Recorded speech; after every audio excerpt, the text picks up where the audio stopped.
Gloire à Dieu et que le nom du Seigneur soit béni. Que Dieu soit loué. Est-ce que je peux répondre à ma question? Comment vous allez ce matin? Qu'il vous soit fait selon que vous avez parlé aux oreilles de Dieu. Voilà.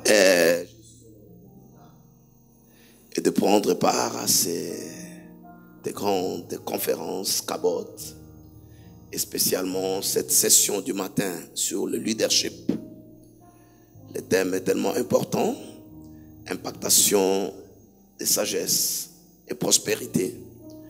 Et je vais rester dans le même couloir. Aujourd'hui, je pense demain encore. Si l'homme de Dieu ne change pas d'avis, il est prévu que je revienne demain et que je parle encore. Merci au révérend Raoul Ouafo, Maman Daniel et toute son équipe. Faisons-le bien, faisons-le bien.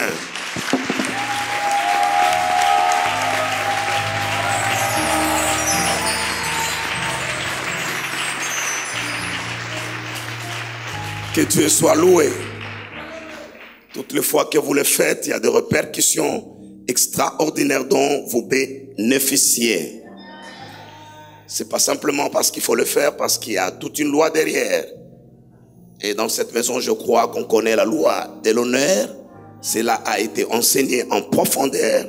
Et toutes les fois que vous l'activez, des portes s'ouvrent pour vous-même et pour tout ce que vous avez à faire. L'homme de Dieu a dit quelque chose d'extraordinaire hier. La Bible dit les cieux de cieux appartiennent à l'Éternel, mais il a donné la terre au Fils de l'homme. L'office de l'homme, je parle de l'office de l'homme, est quelque chose de très important à comprendre. Sinon, vous recevez tout ce que vous voulez de Dieu, mais entre-temps, ça reste dans les lieux célestes. Vous connaissez Ephésiens 1:3 qui dit, nous sommes bénis de toutes sortes de bénédictions spirituelles. Ce qui me dérange avec ces versets, c'est que 1, ce sont des bénédictions spirituelles, et 2, c'est dans le lieu céleste.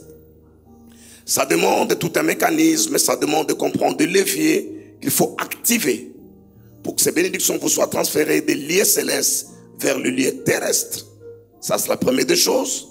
Et une fois qu'elles arrivent dans le lieu terrestre, qu'ils soient convertis en bénédictions matérielles ou qu'elles produisent des fruits matériels dont vous avez besoin.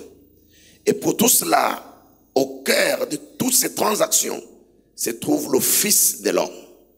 Si vous ignorez la place de l'homme, vous passez à côté des desseins de Dieu. J'ai aimé ce que l'homme de Dieu a dit, c'était si profond. Et c'est ma responsabilité de revenir. Et même Dieu lui-même serait illégal sur la terre s'il ne passait pas par l'homme. Ainsi, il est devenu homme pour opérer dans toute la légalité sur la terre des hommes. Il y a bien de chrétiens qui ont des portes fermées parce qu'ils n'ont pas appris ce que c'est la loi de l'honneur. C'est une loi puissante, efficace, qui, si elle s'oppose à vous, la terre et toute la création se rebellent contre vous et la vie devient amère. Ça ne sera pas votre histoire. C'est ainsi, lorsqu'on cite le nom de l'homme de Dieu, on parle. Lorsque nous acclamons, nous le faisons avec toute la lumière qui vient autour de cette loi et nous en bénéficions au maximum. Avec tout le respect, je vais demander au révérend Raoul de se tenir debout et nous allons honorer son office, honorer son onction, son appel, son ministère et toutes les grâces qu'il transporte de la part du Dieu des cieux qui l'a rappelé.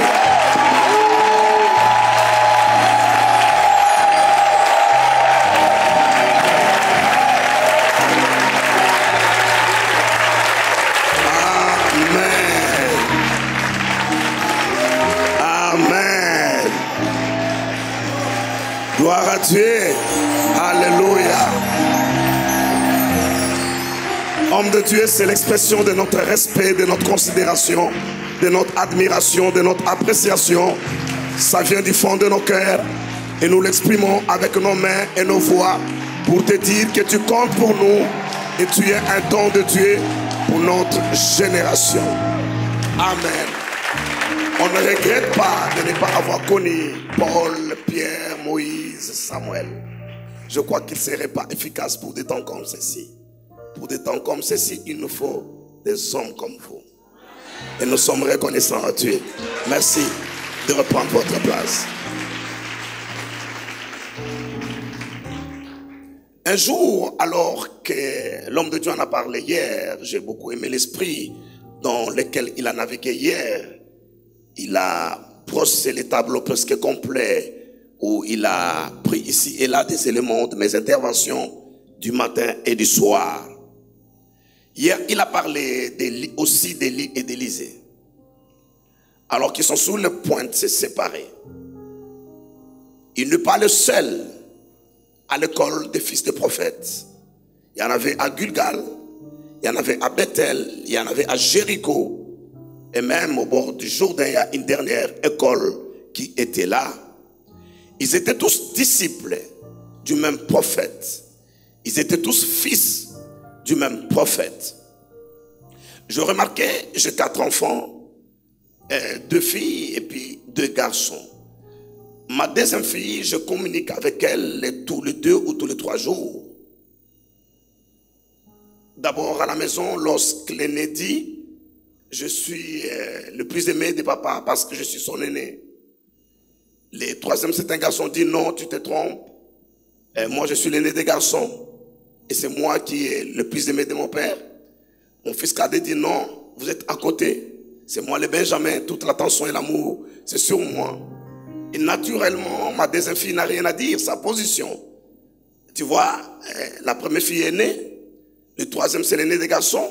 Le dernier, c'est le cadet. Et lui, elle, comme elle n'a presque rien à dire, elle a trouvé un argument intéressant. Elle dit à ses frères, écoutez, regardez-moi bien, je ressemble à sa mère. Et comme je ressemble à la mère de mon père, et tout son cœur est chez moi, c'est moi qui l'aime le plus. Alors, ma fille, Fête, elle m'écrit pratiquement les 24 heures. Même si tu n'as pas répondu, elle écrira encore, elle écrira encore. Et tu te retrouves en train de répondre 2 ou 3 fois par semaine. Et puis du coup, elle montre les textos à tout le monde. Elle ne montre pas des textos qu'elle a écrits. Elle montre simplement les réponses. Elle fait dans le groupe de la famille, dit, regarde, je vous dis que je suis la plus aimée de la famille, regarde. Cet homme écrit tout, il ne peut pas dormir 48 heures sans m'écrire. Mais ce qu'elle cache, c'est que c'est elle qui commence à écrire. C'est que les autres ne font pas. Qu'est-ce que je suis en train de dire? Je suis en train de dire, autour du maître, il y a plusieurs disciples. Et généralement, ce n'est pas le maître qui détermine qui est le disciple préféré, mais c'est des disciples eux-mêmes qui déterminent la place qu'ils doivent occuper auprès du maître.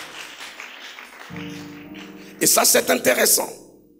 Il disait hier, il ne suffit pas simplement de servir, mais servir d'une manière sacrificielle. Je vais vous dire toute la vérité aux sessions du matin. Au soir, je garderai certaines, parce qu'il me semble que toute vérité n'est pas bonne à dire. Mais ici, je vous dirai toute la vérité.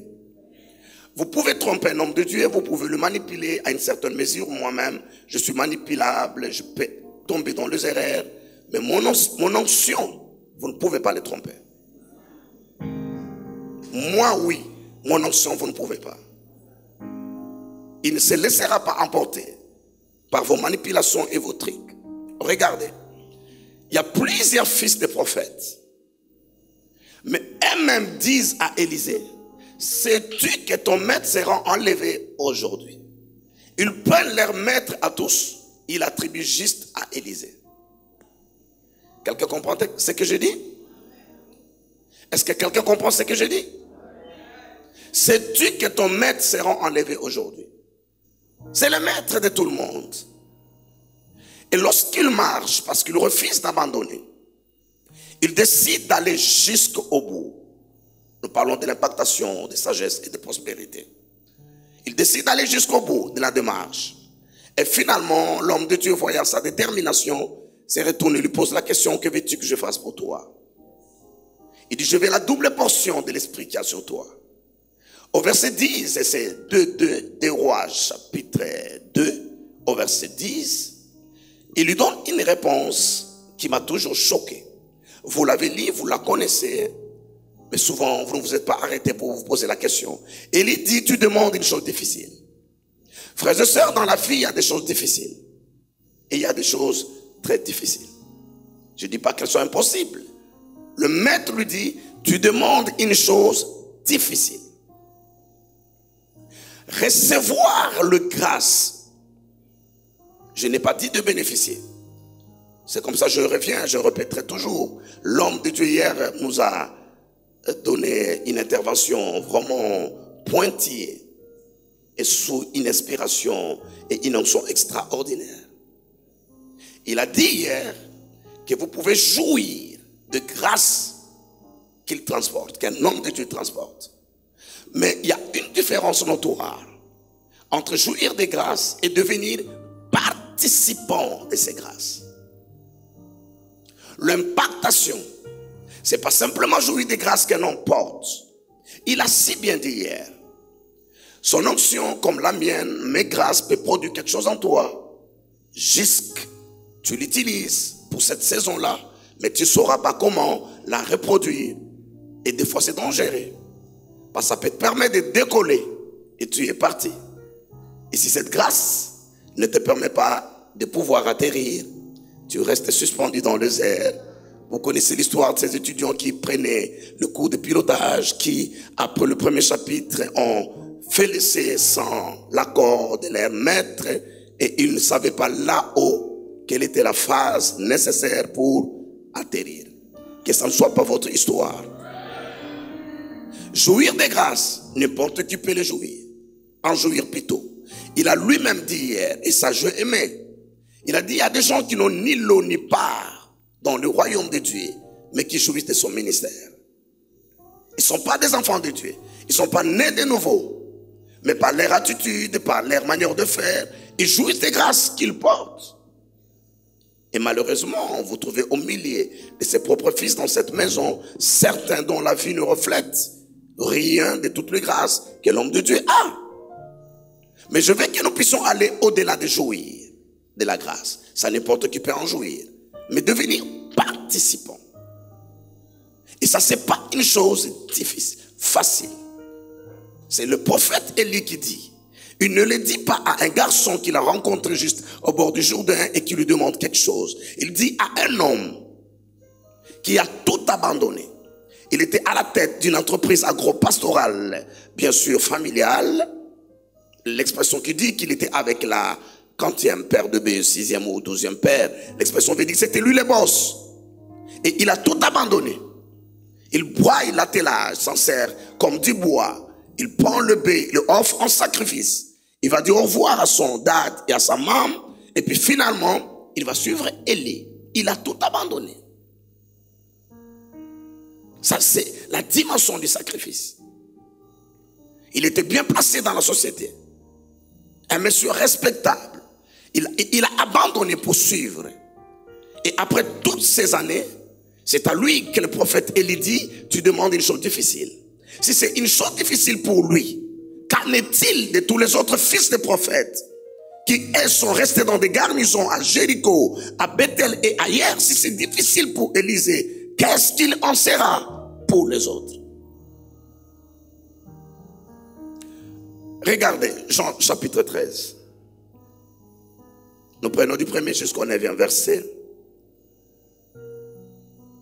Avant la fête de Pâques, Jésus sachant plutôt que son heure était venue de passer de ce monde au Père, et ayant aimé les siens qui étaient dans le monde, mit les combles à son amour pour eux.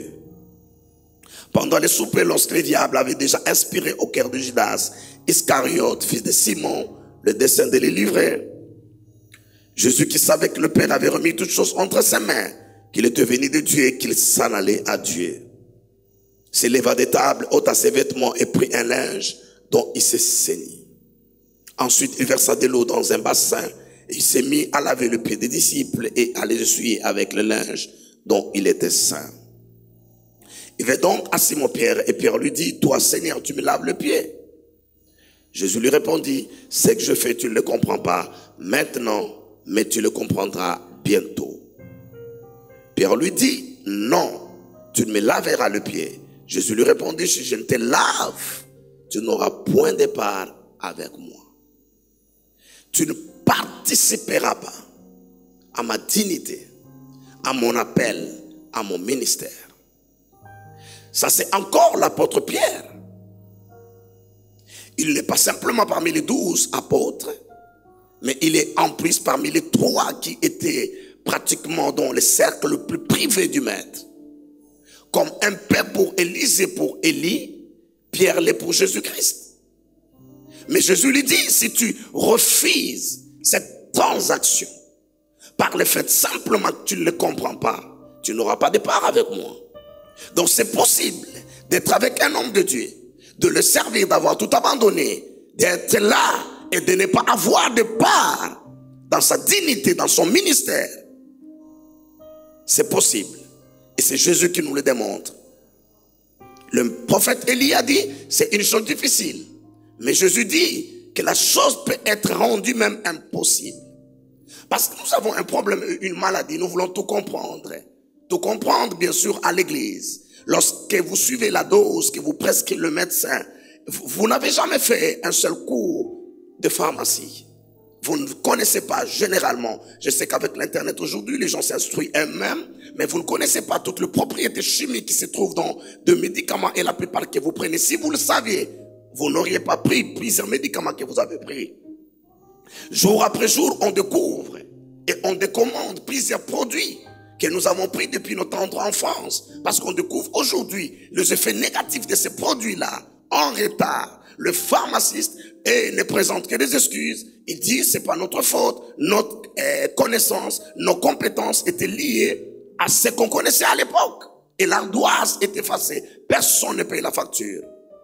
Mais malgré cela, nous continuons jour après jour à obéir presque aveuglement à tout ce que la science ou le développement technologique nous dicte.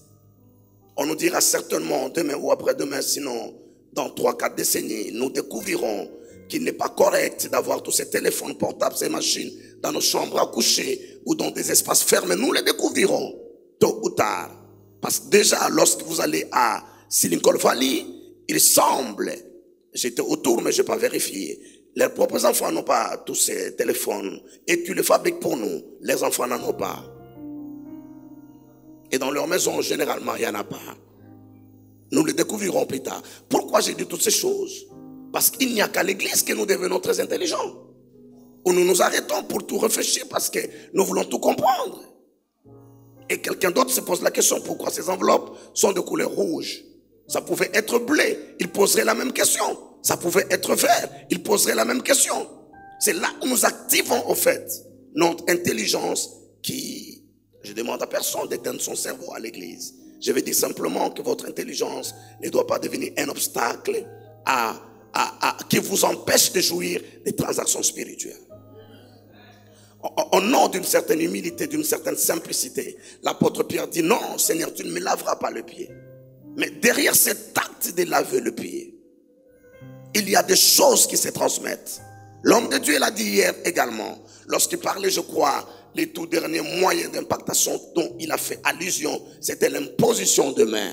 Donc le toucher, les contacts physiques. Et c'est ce que Jésus veut faire là. Pierre dit non, moi non, tu ne me laves pas. Et Jésus dit, si je ne te lave pas, tu n'as pas de part avec moi. Attendez, je vais vous amener dans le profondeur de cette histoire. Nous allons dans le livre des Actes chapitre 8, 17 à 24. Acte 8, 17 à 24. Ma démarche est simple. Tous ces versets que j'utilise à l'introduction, c'est pour vous démontrer qu'il est possible d'être fils du royaume. Qu'il est possible d'être avec un homme de Dieu le plus loin. Je ne vais pas répéter le nom, l'homme de Dieu l'a cité hier. Il parle de cette célèbre église à Tulsa, Oklahoma, aux États-Unis, qui traînait le monde entier, année après année. Tous ces hommes et femmes qui ont faim et soif des choses spirituelles. Tous ces hommes et femmes qui n'aiment pas la stagnation, qui croient que lorsque Dieu bouge à un endroit, nous avons le droit d'aller nous connecter, aller année après année à Tulsa, Oklahoma. Le Père s'en est allé par le chemin de tout homme. Il est dans le repos éternel. Le Fils a repris le flambeau, le bâton de commandement. Mais année après année, décennie après décennie, la flamme est pratiquement en train de s'éteindre. On a interdit à personne d'aller à Tulsa, Oklahoma, ces grandes conférences. Mais plus personne presque n'a envie d'aller. Alors que c'est le Fils du Père et tous les collaborateurs, quelques-uns de sa génération sont partis, mais d'autres sont encore là. Mais la chose n'est pas réellement comme il était à l'époque. Et pourquoi? On a même remarqué que certaines personnes qui sont venues de très loin et d'autres même qui n'ont pas eu un contact physique avec l'homme ont été admis dans son conseil pour devenir participants de sa grâce, de ses grâces et de sa dignité. Mais tous ces hommes et femmes qui étaient autour sont presque passés à côté. Ils n'ont pas reçu la chose. Je prie Dieu qu'il nous ouvre les yeux. Parce que très souvent, des choses que nous cherchons au loin sont juste à côté de nous. Je prie Dieu qu'il nous ouvre les yeux et que nous puissions avoir l'intelligence et la sagesse spirituelle pour savoir correctement se connecter aux grâces et devenir ce que nous devons devenir, être ce que nous devons être. Qui me donne un amen et que je l'entends. Alors Pierre et Jean leur imposèrent le main et ils reçurent le Saint-Esprit. Ça se passe où? En Samarie. Philippe est allé prêcher l'évangile. Les gens ont cru en lui. Mais un homme ne donne que ce qu'il a. C'est que l'homme de Dieu a dit hier. Il n'a minimisé personne. C'est toute la vérité. Et moi, je vais même aller un peu plus loin que ce qu'il a dit. Et même tous ceux qui sont appelés de Dieu, pas simplement des pasteurs résidents qu'un homme de Dieu établi qui travaille sous sa couverture, même des hommes et des femmes qui sont appelés, établis par Dieu, tous ne sont pas dispensataires du mystère du royaume. Il y a des gens qui ont des choses pour eux, mais ils ne savent pas donner aux autres. Pas parce qu'ils ne veulent pas, parce qu'ils ne peuvent pas. Il y a des gens qui ont des véhicules, mais qui ne peuvent pas donner à quelqu'un d'autre un véhicule parce que son niveau de revenu et de vie ne lui permet pas de le faire. Vrai ou faux? Je n'entends pas vrai ou faux. Il y a des gens qui ont des millions pour eux-mêmes, mais ne peuvent pas donner aux autres. Pas parce qu'ils ne veulent pas, parce que la dimension dans laquelle tous les hommes de Dieu ne sont pas dispensataires de mystère. Quand Paul le dit, il le dit par rapport à lui et à tous ceux qui sont de son rang. Qui me donne un amen? Donne-moi un amen bien que je dise des choses. J'aime les écoles du matin. Chez moi, ce sont mes meilleures écoles où j'ai la liberté de parler en profondeur et des choses beaucoup plus profondes. Et s'il y a des questions, vous envoyez. Et demain, lorsque je reviendrai, dans le temps qui m'est imparti, je trouverai. Parce que je n'ai pas envie de courir et continuer à courir alors que ici c'est... bon, remettez-moi mon texte. Jean et Pierre et Philippe d'abord, lui peut communiquer la parole et les gens peuvent être sauvés. Mais il n'est pas encore dans la dimension de dispenser le baptême du Saint-Esprit. Et il a reconnu et s'est arrêté là où il devait s'arrêter. Mais lorsque Pierre et Jean arrivent, ils sont des dispensataires de ces choses-là. Le Saint-Esprit est descendu. Et lorsque Simon vit que le Saint-Esprit était donné par l'imposition de main des apôtres, ça c'est pas Simon Pierre, ça c'est Simon le magicien, qui était dans cette ville et qui par des opérations ou des transactions occultes suscitait l'intérêt des gens et il était une vedette dans la ville par des choses qu'il faisait. Il leur offrit de l'argent. Donnez-moi la suite. Ça ne s'arrête pas là, ces versets-là, donnez-moi. Voilà. En disant, accorde-moi aussi ce pouvoir, enfin celui à qui je me poserai les mains, reçoive le Saint-Esprit. Je vais m'arrêter là. L'intention n'est pas bonne. Mais la compréhension qu'il a des choses, Philippe n'en a pas. Étienne n'en a pas. Et tous les autres disciples à Jérusalem n'ont pas la compréhension des choses. C'est là où Jésus se plaint en disant, Parce qu'en fait, ce n'est pas un compliment. Lorsque le maître dit, les enfants de ces siècles sont beaucoup plus prudents à l'égard de leurs semblables que le sont les enfants de lumière. Ça, ce n'est pas un compliment qu'il nous fait. Il est en train de nous blâmer. Il est en train, c'est une interpellation. Regardez ce gars, il vient à peine de se convertir. Mais tout son background, il a passé dans l'occultisme. Il connaît des principes. Et laissez-moi vous dire, les principes sont les mêmes. Je suis désolé de vous dire. Les principes sont les mêmes. Les procédés sont les mêmes. Les résultats sont pratiquement les mêmes. Il n'y a que des sources qui différencient. Je dois m'expliquer. Ça, ce sont des phrases qui me créent toujours des problèmes. Je dois m'expliquer. Regardez dans la cour de Pharaon. Lorsque Moïse vient courageusement, audacieusement, il prend son bâton, il le jette, ça devient un serpent. Il croit qu'il détient tout seul les clés de ses prodiges, de ses miracles. Et il est sûr que Pharaon se mettra à genoux pour dire, ok, sortez, partez, ça c'est quelque chose d'extraordinaire. Non, Pharaon s'en moque. Il appelle Jeannès et Jambres. Et tous les autres, ils disent, vous aussi venez montrer à Moïse. Parce que n'oubliez pas que l'égard a grandi dans la cour de Pharaon. Et la Bible dit de Moïse qu'il a été élevé dans toute la sagesse et la science des Égyptiens. Il y a une différence entre la sagesse et la science.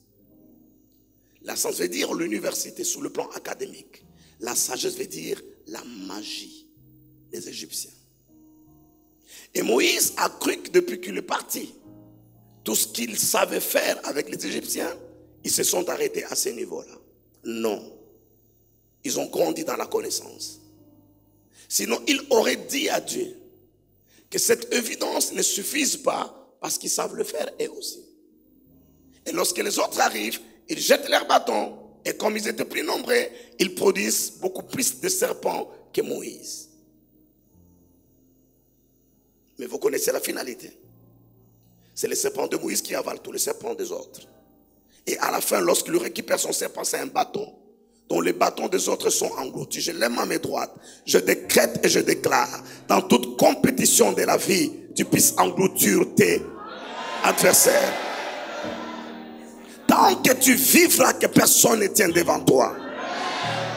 Dans chaque matière qui demande l'intelligence et la sagesse, ça j'ai le pouvoir de dispenser. Ça, la grâce que Dieu m'en a donnée. Je décrète et je déclare, dans tous les domaines qui demandent la sagesse et l'intelligence, que tu excelles. Ton amen n'est pas arrivé, que tu excelles. Et que tu sois trouvé 10 fois meilleur à tes contemporains. Lorsqu'il récupère son bâton, asseyez-vous s'il vous plaît. Les autres n'en ont pas. Et quelqu'un a dit, un magicien sans bâton magique, c'est la fin de son pouvoir. Néanmoins, tous avaient des bâtons. Et en les jetant, tous les bâtons sont devenus des serpents. Mais la différence, c'est la source d'où provenait le pouvoir ou la puissance d'opérer ces miracles. Pour Jeannès, Jambres et les autres, c'était les diables. Et pour Moïse, c'était Dieu. Mais c'est le même processus, le même procédé plutôt, et c'est le même résultat. Qui est d'accord avec moi? Du reste, le diable n'a rien inventé. Peut-être demain, je vais en parler. La Bible dit, tu as corrompu ta sagesse. Corrompre la sagesse veut dire Dieu l'a donné pour un but, il en a détourné pour un autre but. Mais c'est la même sagesse. On revient dans les textes. Et dans mon texte, j'étais en train d'expliquer comment Simon le magicien est beaucoup plus prudent à l'égard des choses spirituelles que Philippe et les autres. Toutes ces années, Philippe ne s'est jamais posé la question, est-ce que moi, en servant Pierre, en étant à côté de Pierre, parce que nous aujourd'hui, bien au-delà, des millénaires après, il y a des gens ici, pas seulement le pasteur Wafo, pas seulement Maman Daniel, il y a des gens ici qui peuvent prendre mon micro, demander aux gens de lever les mains et de demander qui n'a jamais été baptisé du Saint-Esprit avec le viton de parler en langue. Et il commence à commander, à prier et ces choses s'opèrent, oui ou non? Vrai ou faux? Mais Philippe, lui ne savait pas que des choses de l'esprit sont transférables. De la même manière, quelqu'un peut prendre son téléphone et vous transférer de l'argent là. sans que vous voyez, sans qu'il y ait des éléments de papier de banque qui se transmettent d'une main à une autre, mais l'argent entre dans votre compte et c'est votre argent. De la même manière, les choses spirituelles sont transférables. Quelqu'un peut repartir ce matin avec quelque chose qu'il n'avait pas avant. Et avant la clôture de cette école du leadership, je prie Dieu que quelque soit multiplié par 2, par 3, par 4. Que tout ce que tu apprécies dans cette maison et dans la vie de cet homme, que Dieu te l'accorde, que Dieu te les transfère. Ces choses sont transférables. Qui me donne un amen et que je l'entende? Qui me donne un amen et que je l'entende? Un homme de Dieu raconte cette histoire, ça fait de longues années. Il est allé voir son père spirituel. Et lorsqu'il arrive, il dit, papa, j'ai un problème. J'excelle en connaissance, j'excelle en vie de prière, j'excelle dans ma marche, dans la sanctification. Mais il y a un domaine dans la vie que je n'arrive pas. Le défi est tellement grand pour moi. C'est le domaine des finances. Au point où je suis embarrassé de prêcher la foi. Je suis embarrassé de prêcher la prospérité. Son père lui dit, la première des choses, tu ne prêches pas un message parce que tu l'as expérimenté. Un message n'est pas vrai parce que toi tu l'as expérimenté. Un message est vrai parce que Dieu l'a dit. Tu peux être malade dans tout ton corps et tu prêches la guérison divine. Et les gens sont guéris. Et d'ailleurs, en le faisant, toi-même tu recevras ta portion de guérison. Tout celui qui se met dans un coin, qui attend de devenir riche avant de prêcher la prospérité, attendra longtemps. Parce que la foi n'est pas seulement une ferme assurance, elle est également une démonstration de choses qu'on ne voit pas. Dans mon ministère, dans ma vie, je ne le vois pas encore, mais le Dieu qui le fait dans la vie de l'autre, il est le même qui le fera dans ma vie. Son père lui dit, ça c'est de 1. De 2, suis-moi. Il a suivi son père spirituel, ils étaient au salon de sa maison. Et son père l'a amené dans une chambre. Il ouvre la chambre. C'était pratiquement un grand coffre-fort. Il y avait des billets, en grande quantité de billets de banque. De tous ces grands billets, des pounds, des dollars, tout ce que vous savez là. Il y en avait dans... Et à l'époque, le franc suisse, le franc belge, les documents, tout. Il y en avait. Comment quelqu'un peut avoir une banque chez lui à la maison? Il lui dit, tu m'attends, je reviens. Mais en attendant que je revienne, tu pries jusqu'à ce que je revienne. Et au milieu de tous ces... Et le gars a commencé à prier. Il a commencé à prier. Et à un moment donné, il a eu soif. Et puis, il vérifie la porte fermée. Il trouve une autre pièce à côté. Il y avait à boire, il y avait toutes les facilités sanitaires. Il utilise, il revient, il prie. Et heureusement, il avait sa montre avec lui, il vérifie. Il est déjà tard le soir. Il frappe à la porte, personne n'ouvre. C'est le premier jour, c'est le deuxième jour, et c'est le troisième jour. Il a jeûné malgré lui, avec quelques fruits, quelques facilités, comme je dis là. Et au troisième jour, son père spirituel revient. Sans avoir demandé quel était son programme pour cette semaine et pour la journée. Il a enfermé. Il y a des choses, si vous voulez comprendre, vous passerez à côté comme Pierre, tu ne me laves pas le pied.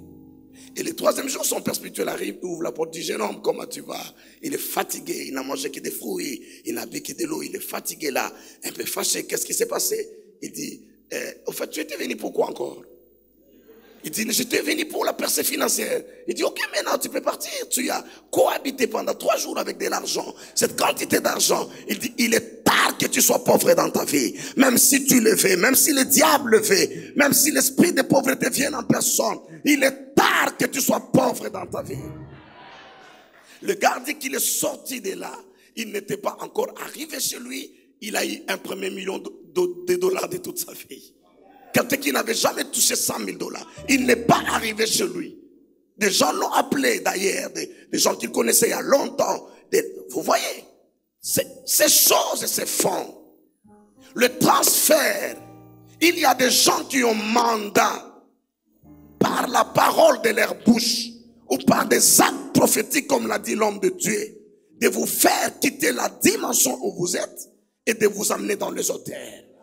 Mais pourvu que vous ayez cette intelligence, L'homme de Dieu a dit hier, on ne donne pas le pain, le perle aux pourceaux. On ne donne pas le pain des enfants aux petits chiens. Les choses précieuses, c'est pour des hommes et des femmes qui ont l'entendement spirituel, qui les désirent du fond de leur cœur, qui se disent, je suis prêt à payer n'importe quel prix pourvu que j'obtienne la chose.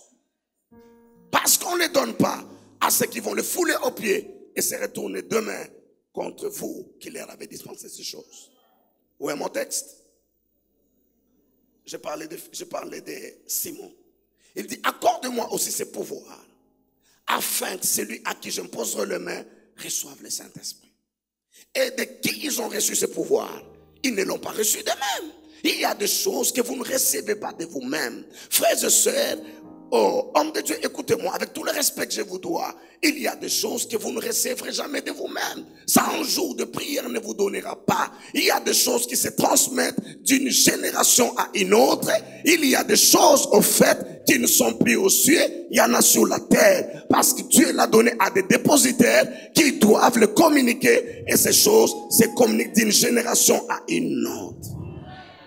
Je prie Dieu que vous ne soyez pas de la génération de Géasi, de ceux qui brisent la chaîne et qui empêchent les autres de pouvoir avoir la chose. Je veux que vous soyez de ceux qui reçoivent et à votre tour, vous serez à mesure de transmettre aux autres. Si votre Amen arrive ici, vous entrez dans la liste des dispensataires. Si votre Amen arrive ici, vous entrez dans la liste des dispensataires. Révérend Wafo, Jésus est allé trop loin. Jésus a dit à ses disciples, c'est à qui vous pardonnerez leurs péchés, les péchés leur seront pardonnés. On n'a jamais parlé de ça, ça c'est très fort. Parce qu'un jour lui-même, il dit à un gars paralytique qu'on lui a apporté, voyant la foi de ceux qui l'ont amené, il dit, tes péchés te sont pardonnés. Les chefs religieux disent, cet homme a exagéré. Il n'y a que Dieu pour pardonner les péchés. Qui est-il? Pour qui se prend ce gars? Il est arrogant, il est hautain. Tous les problèmes que Jésus a eu, c'est autour de sa manière de parler. Je suis. Tu parles tellement de toi. Qui es-tu? Es-tu plus grand que notre père Abraham? Au lieu de se taire, il ajoute avant qu'Abraham fit.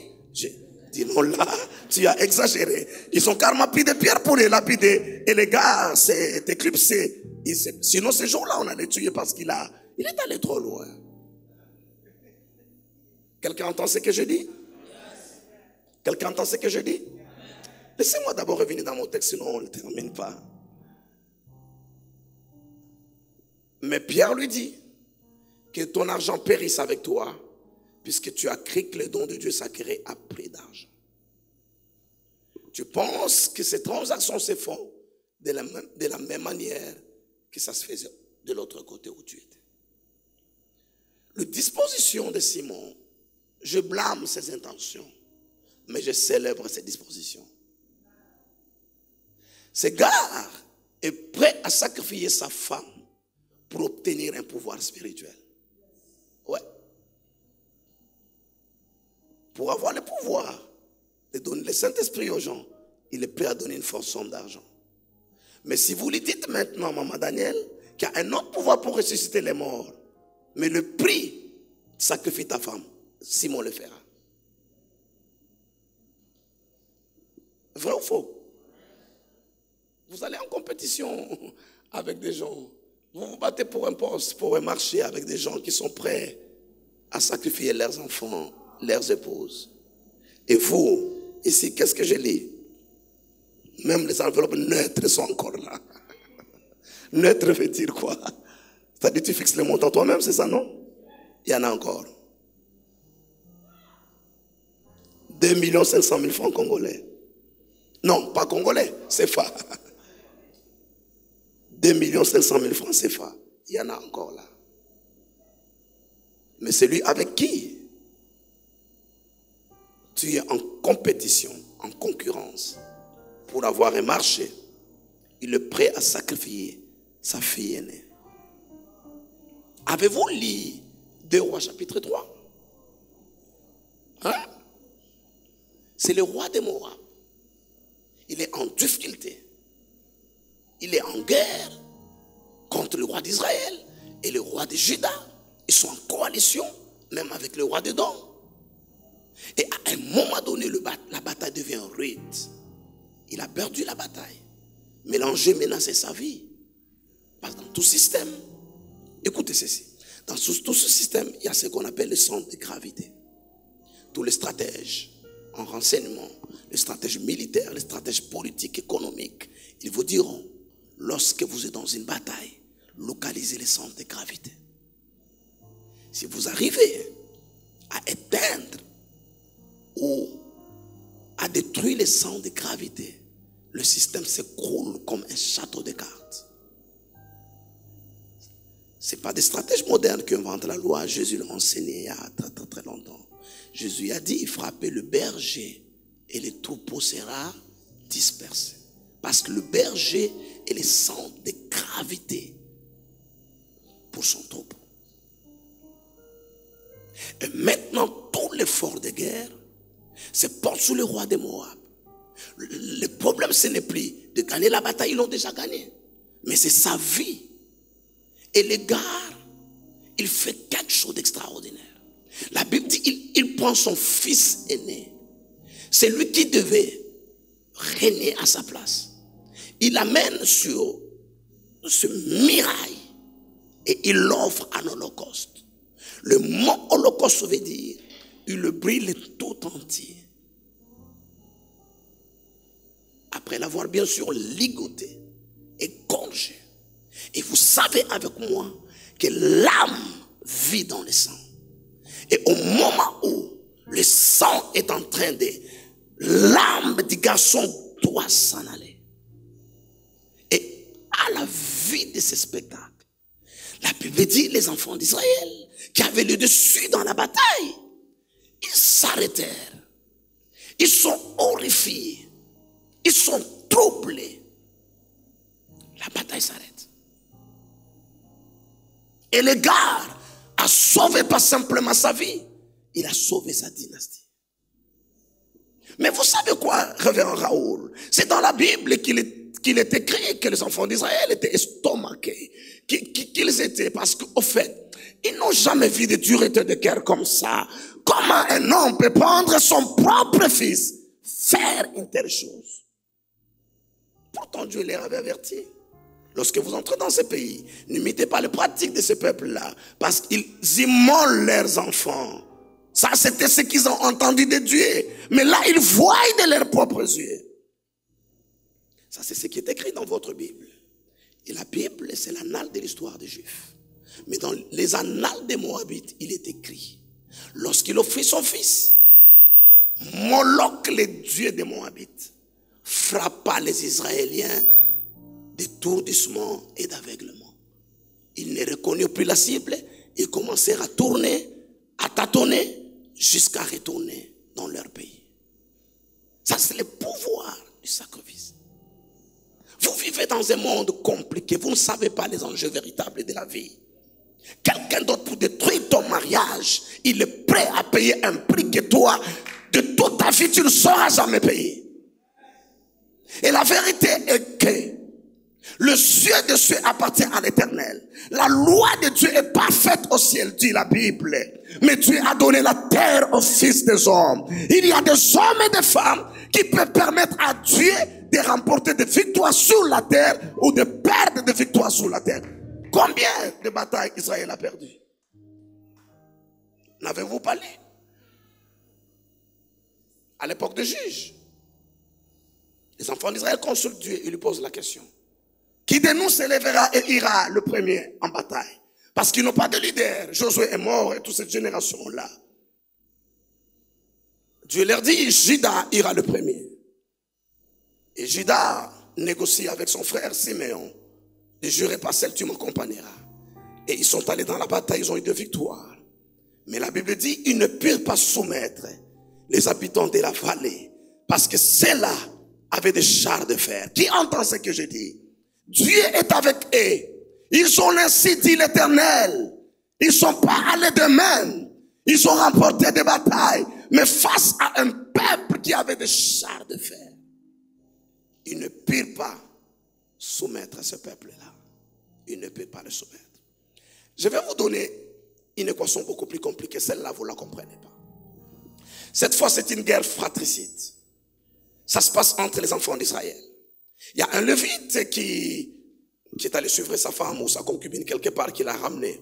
Il arrive de nuit.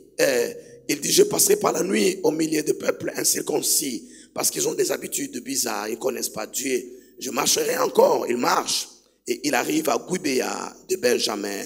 Il dit, si je suis au milieu de mon peuple d'Israël, je passerai la nuit là. Et puis des hommes de rien se sont levés la nuit pour venir tourmenter l'homme. Finalement, ils ont pris sa femme et l'ont violée toute la nuit. Et elle est morte à la suite de ces viols horribles, indignes et macabres. Finalement, son mari, le matin, le voit mort là. Il le prend, il le coupe en morceaux. 12 morceaux. Ce qu'il a fait, lui, n'est pas pire que ce qu'ils ont fait. Lui, il le fait à un cadavre. Et ils l'ont fait à un vivant. Pourquoi vous êtes choqués par son acte et non par l'acte des autres? Je lis ça dans vos visages. Il coupe, il envoie des morceaux à toute la tribu des enfants d'Israël. Avec le message, voyez vous-même, rassemblez-vous, jugez-vous. Qu'est-ce qui est bon à faire? Ils se sont rassemblés. Ils ont dit, pareil chose ne peut pas arriver en Israël. Ils envoient le message à Benjamin. Il dit, livrez-nous ces malfaiteurs pour qu'on extermine le mal. On extirpe plutôt le mal du milieu d'Israël. Les gens de Benjamin disent non. Nous, les gens du Nord, nous sommes tellement solidaires. Nous ne pouvons pas nous livrer les uns les autres. Non. C'est nos frères, nous allons les protéger. Et puis finalement, les hommes d'Israël se disent, nous devons faire quelque chose pour que ça ne se répète pas. Plus jamais. Et ils vont s'engager en guerre contre Benjamin. Parce que Benjamin protège des malfaiteurs. Mais avant de s'engager en guerre, ils vont consulter l'Éternel. Dieu dit, allez-y. Benjamin doit être puni, allez-y en guerre. Et ils sont allés. Ils étaient plus nombreux. Ils étaient mieux armés. Ils étaient en centaines de milliers. Tandis que ceux de Benjamin n'étaient que des dizaines de milliers. Mais ceux de Benjamin les ont battus. En plus de cette veuve, de cette femme concubine qui était morte, il y en a eu 18 000 autres qui sont morts. Ils sont rentrés dans leur camp. C'est réorganisé. Ils sont allés invoquer encore l'Éternel. Est-ce que nous montrons encore contre Benjamin? Peut-être qu'on n'a pas bien écouté. Hier, Dieu dit, levez-vous, montez encore. Ils sont allés encore. Et Benjamin les a battus. De milliers de personnes sont mortes encore. Et ils sont retournés et dit, là, on ne comprend plus rien. Qu'est-ce qui se passe? Cette fois-là, ils ont gêné. Ils ont érigé des autels. Ils ont offert des sacrifices. Et Dieu dit, allez-y cette fois. Moi-même, je marcherai au-devant de vous. Cela veut dire, avant, je vous ai envoyé sans que je marche au-devant de vous. Mais quelle est la différence? La différence, c'est que les hommes de Benjamin avaient sacrifié le sang humain. L'âme de cette femme qui est morte par viol. La mort n'est jamais gratuite, à moins que ça soit... Non, je voulais parler des morts prématurées. Je peux avoir mon sac, s'il te plaît, Willy? Je voulais parler des morts prématurées. Les morts prématurées ne sont jamais des morts gratuites. Il y a toujours une âme qu'on doit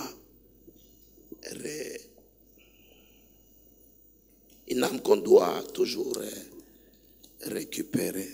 Maman Daniel, je pensais que tu allais m'aider. Dieu Tout-Puissant, car mon cœur considère tout l'univers créé par ton pouvoir, le ciel d'azur, les éclairs, les tonnerres, de tout mon être. Alors s'élève un chant que tu es bon. Oromondo Sharandes Cabra.